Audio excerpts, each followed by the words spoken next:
ஒரு காரியத்தை தொடங்கிறதுக்கு முன்னாடி விநாயகர் பெருமானை வேண்டிட்டு போனால் வெற்றி கிட்டும்ன்றது ஐதீகமாக வந்துட்டு இந்த ஆலயத்தில் முருகப்பெருமான் வெள்ளி தேவயானை மற்றும் ஐயப்பன் மூடவராக திகழப்படும் ஸ்ரீ வினைத்தீர்க்கும் விநாயகர் இந்த ஆலயத்தின் புகழ்பெற்ற விநாயகரை திகழ்ந்துட்டுருக்கார்.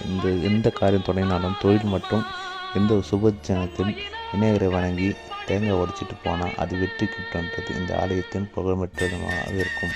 இந்த ஆலயத்தில் தட்சிணாமூர்த்தி, விஷ்ணு பெருமான் மற்றும் துர்காதேவி இந்த ஆலயத்தில் சுற்றி இருக்காங்க.